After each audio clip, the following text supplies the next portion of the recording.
Hey everybody, Wildman Wes here, and welcome to day 23 of What's Your Poison's 24 Beers of Christmas. We are officially into the Christmas Eve weekend, and this, I'm excited because yesterday Obscurity gave us quite a sweet treat, and I'm hoping today is just as sweet.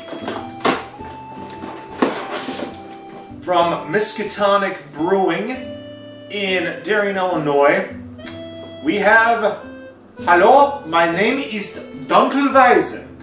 I believe 2 years ago we did get a my name is, and I can't remember if it was Hefeweizen, I believe. Hefe, you're probably going to have to double check because with the editing right now, I'm probably not going to be able to backtrack. So, this is a 5.4 ABV Dunkelweizen. So, we're expecting to get a little bit of that clove. Definitely for the Dunkel, it's going to be very slightly dark and very, I would say, very malty. And oh yeah, look at that, looky.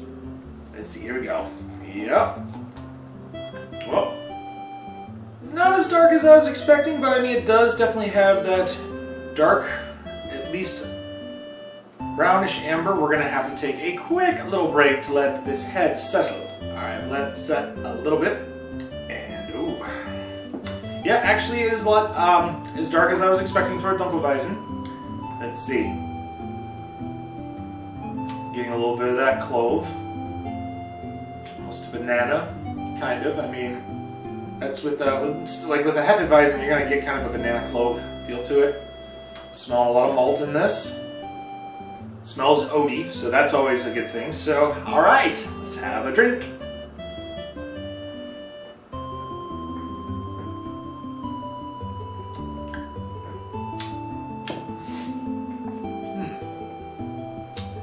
Yep, that is definitely a Dunkelweizen. A little drier than what I was expecting. Yeah, this one was definitely a little bit drier than I'm used to, and that's actually a good thing because I'll be honest, I let this Advent Beer Calendar with what's left kind of sit out for just a little bit because, and I'm glad I did because this one, when it's like really, really cold, it's gonna taste a lot different. I mean, this isn't really room temperature. I mean, kind of close, but still, it's a pretty good beer. I mean, it's nice. It's nice. It's not like amazing nice, but I mean, this one, it's definitely a good holiday cheer right before you go to bed. It's a good nightcap, I think. All right, now it is time to review the movie of the day. Today we're going to be talking about 1994's Trapped in Paradise. Okay. I was running out of ideas for some movies to review this year because I've reviewed a lot of the classics. I've reviewed a lot of the ones that most people know from the mainstream. I've also tried to make sure to find some new ones, but in the midst of everything I decided, look for something obscure, something different. And oh boy, is this different. So the movie starts off with a man who pretty much is from a family that didn't make a lot of great decisions, pretty much criminals.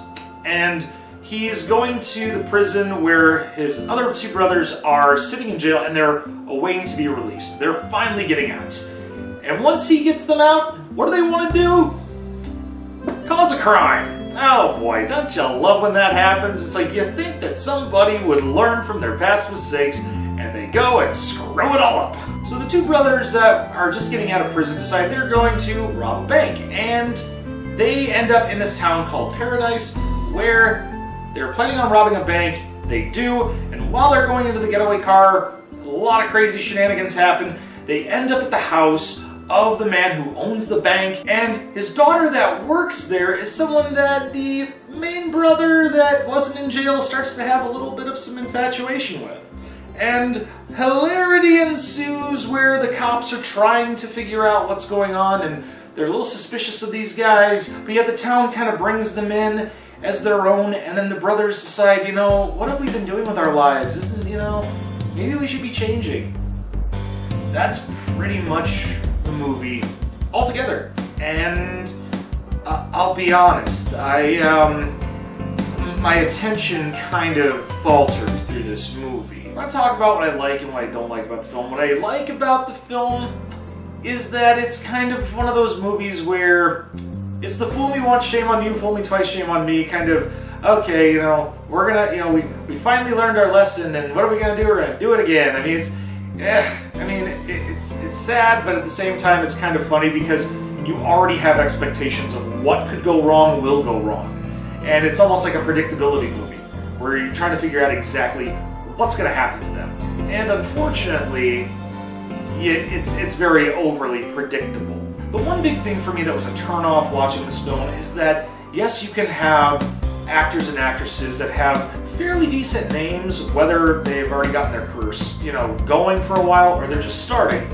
But when you have different performers with different styles of comedic timing, it can really throw off the pace and balance of the film. In this situation, the brothers are played by Nicolas Cage, Dana Carvey, and Jon Lovitz. So you've got somebody who's rather dry and does a lot of hokey acting, and then you have two people that were former SNL alumni. And even their performances can be hokey and can be sometimes over the top. And in their versions of over the top, Dana Carvey and Jon Lovitz are more zany madcap, while as Nicolas Cage is more just dry, and it's almost like it's deadpan in a way, where it's just he knows what he's doing is just it's gonna fall flat. And in this situation, you put all three of them together, and it's just a recipe for just like what happens with the bank heist, a disaster. I'm gonna go ahead and grade this film because this was not easy, because I tried giving it a lot of chances, and unfortunately I'm gonna have to give this movie, man, sorry Nicolas Cage, but you're getting a D+.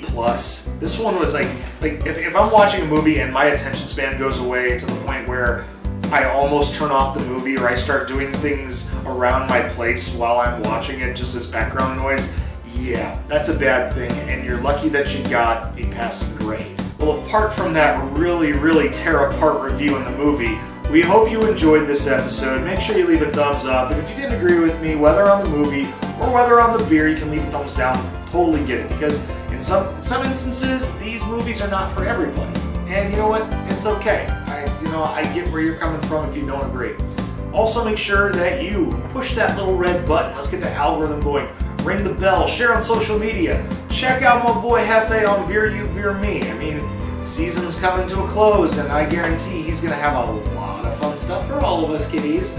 Until then, I'm Wild Man Wes, and we will see you tomorrow on Christmas Eve for What's Your Poison's 24 Beers of Christmas. Take care, and be safe.